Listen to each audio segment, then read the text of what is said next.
जय माता रानी दोस्तों, आपके अपने चैनल धर्म साधना में आपका बहुत बहुत स्वागत है।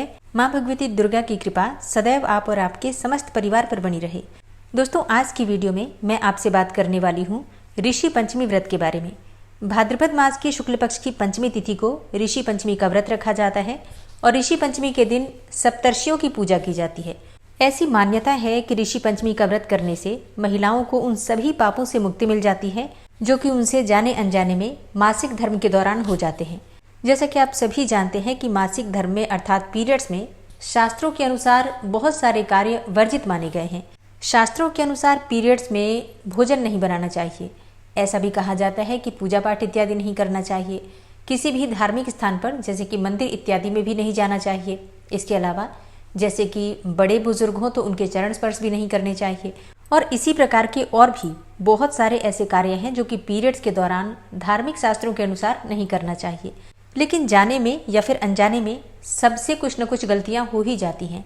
ऐसी अवस्था में कहा गया है कि अगर ऋषि पंचमी का व्रत किया जाए तो उन सभी प्रकार के जाने अनजाने में किए गए पाप कर्मों से मुक्ति मिल जाती है और अखंड सौभाग्य का वरदान हमें प्राप्त होता है, सुख समृद्धि का वरदान प्राप्त होता है। इसलिए ऋषि पंचमी का व्रत बहुत महत्वपूर्ण है। तो आज की वीडियो में आप जानेंगे कि शुक्ल पक्ष की पंचमी तिथि कब प्रारंभ हो रही है, कब समाप्त हो रही है और हमें ऋषि पंचमी का व्रत कब धारण करना है।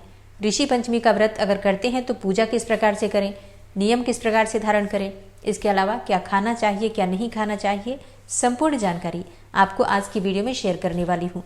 तो बहुत महत्वपूर्ण है आज की वीडियो, पूरा जरूर देख लीजिए और अगर वीडियो अच्छी लगे तो इसे लाइक भी जरूर कीजिएगा, क्योंकि आपके लाइक्स आपके कमेंट्स मेरे लिए बहुत महत्वपूर्ण होते हैं। यही एकमात्र जरिया है जिनसे मुझे पता चलता है कि आपको ये वीडियो अच्छी लगती है और आपके लिए ये वीडियो उपयोगी है। तो अगर वीडियो अच्छी लगे तो लाइक तो जरूर ही किया कीजिए। तो सबसे पहले जानते हैं कि भाद्रपद मास की पंचमी तिथि कब प्रारंभ हो रही है, कब समाप्त हो रही है और ऋषि पंचमी का व्रत हमें कब धारण करना है। देखिए, इस साल भाद्रपद मास के शुक्ल पक्ष की पंचमी तिथि का प्रारंभ हो रहा है 27 अगस्त को दोपहर में 3:44 पर और इसका समापन होगा 28 अगस्त को शाम को 5:56 पर।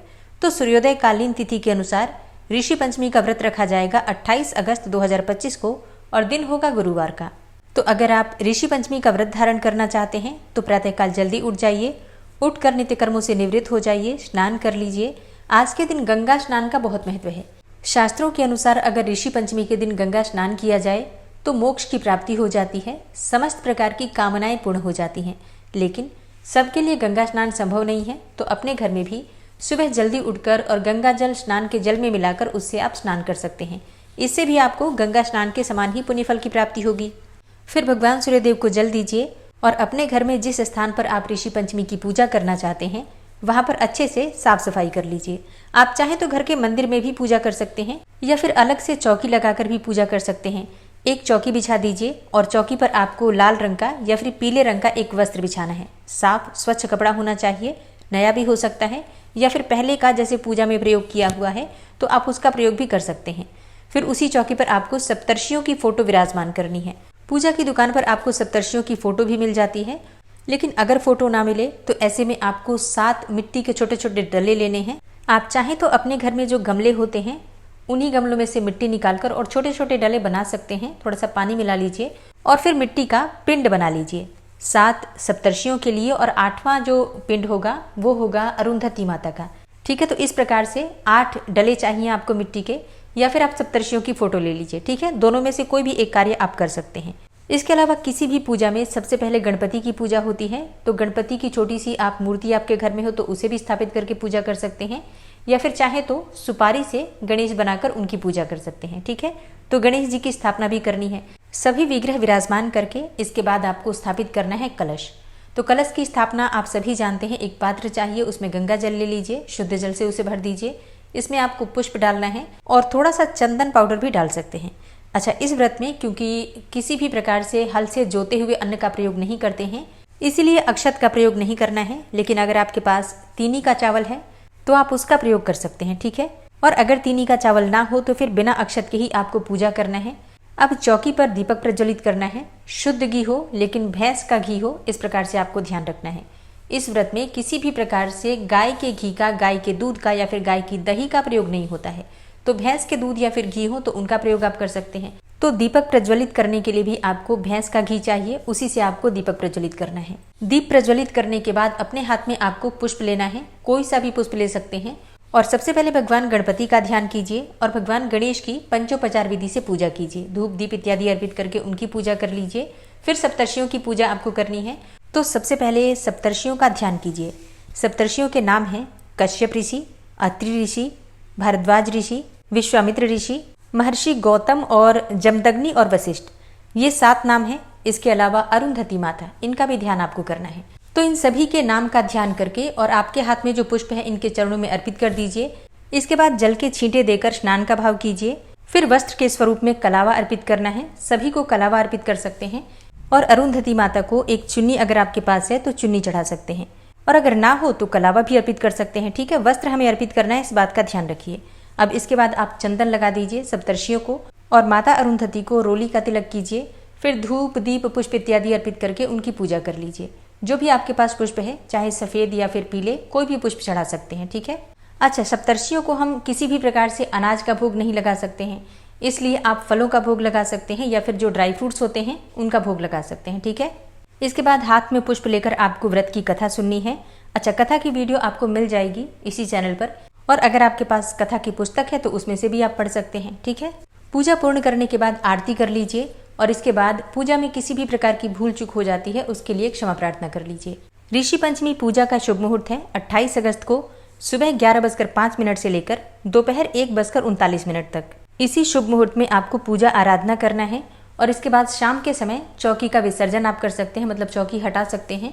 तो अगर आप मिट्टी के डले से बनाते हैं सप्तर्षि तो फिर आप इनको जल प्रवाह कर सकते हैं या फिर घर के गमले में भी मिट्टी में दबा सकते हैं, और या फिर आप चाहें तो घर में भी किसी भी पात्र में जल भरकर उसी में इसका विसर्जन करके फिर गमलों में वापस डाल सकते हैं। ठीक है, जो भी सुविधा आपको लगे उस प्रकार से आप कर सकते हैं। सप्तर्षियों को जो पुष्प चढ़ाते हैं वो भी आप विसर्जित करेंगे। अच्छा, एक और चीज का ध्यान रखना है, भोग लगाने के बाद दक्षिणा अवश्य चढ़ाइए। फिर आप अपनी इच्छा के अनुसार 11 रुपए, 21 रुपए या इससे ज्यादा जो भी आपके पास आपकी इच्छा हो उसके अनुसार आप चढ़ा सकते हैं। बाद में इस दक्षिणा को किसी ब्राह्मण को दान कर सकते हैं या घर के आसपास कोई मंदिर हो तो मंदिर की दान पेटी में भी डाल सकते हैं। ठीक है। गणेश जी का जो विग्रह आपने स्थापित किया है चौकी पर, उसे आप यथास्थान रख सकते हैं, या फिर अगर आपने सुपारी से गणेश बनाए हैं तो उनका भी विसर्जन कर सकते हैं। ठीक है।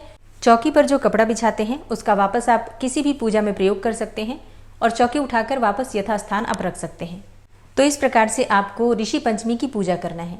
अब बात करें कि अगर आप व्रत धारण करते हैं तो व्रत के नियम क्या होंगे।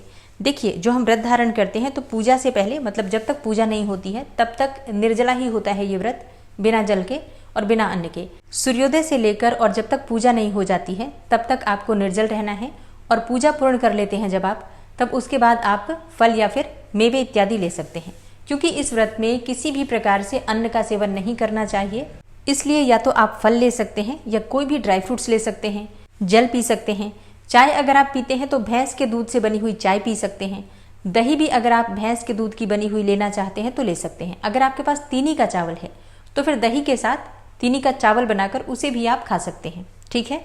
एक और चीज का ध्यान रखना है, इस व्रत में किसी भी प्रकार से चीनी का सेवन नहीं करते हैं या फिर गुड़ का सेवन भी नहीं करते हैं, क्योंकि हल से ही ईख इत्यादि बोया जाता है, तो इसीलिए आपको मीठा नहीं खाना है। मीठे के लिए आप ड्राई फ्रूट्स इत्यादि ले सकते हैं, फल खा सकते हैं। ठीक है। अगर आप चाय पीते हैं तो उसमें भी आपको चीनी या फिर गुड़ का प्रयोग नहीं करना है, और इन सभी बातों का ध्यान रखते हैं तभी इस व्रत का संपूर्ण फल प्राप्त होता है। जिस दिन आपका ऋषि पंचमी का व्रत है, ब्रह्मचर्य के नियम का पालन करना अत्यंत आवश्यक है, और ऋषि पंचमी व्रत करने से एक दिन पहले बिल्कुल शुद्ध और सात्विक भोजन आपको लेना चाहिए। लहसुन प्याज इत्यादि आपको उस दिन नहीं खाना है। ठीक है। तो इस बात का भी आपको ध्यान रखना है। तो 28 अगस्त 2025 को गुरुवार के दिन ऋषि पंचमी का व्रत है। आप सभी को ऋषि पंचमी व्रत की बहुत सारी शुभकामनाएं। आप में से कौन कौन है जो ऋषि पंचमी व्रत धारण करते हैं, कमेंट बॉक्स में जरूर बताइए। और इस व्रत से संबंधित अगर आपका कोई भी प्रश्न हो जो उत्तर आपको इस वीडियो में नहीं मिला है तो वो भी आप कमेंट बॉक्स में लिख सकते हैं, ताकि अगली वीडियो में आपको उस प्रश्न के उत्तर के बारे में सभी जानकारी मिल जाएगी। कथा की वीडियो आपको मिल जाएगी तो आप लोग जरूर सुन लीजिएगा। उम्मीद करती हूँ यह वीडियो आपके लिए उपयोगी होगी। अगर वीडियो अच्छी लगी हो तो लाइक कीजिए, जितना हो सके वीडियो को शेयर कीजिए, और चैनल पर पहली बार आए हैं, अगर अभी तक आपने चैनल को सब्सक्राइब नहीं किया है तो आज की वीडियो अगर आपको अच्छी लगे तो चैनल को सब्सक्राइब कर लीजिए और बेल बटन को जरूर प्रेस कर लीजिए। तो इससे ये होगा कि इस चैनल पर जो नई वीडियो अपलोड होंगी उनकी नोटिफिकेशन आपको सही समय पर प्राप्त होगी। मिलती हूँ मैं आपसे अगली वीडियो में, तब तक के लिए जय श्री राधे।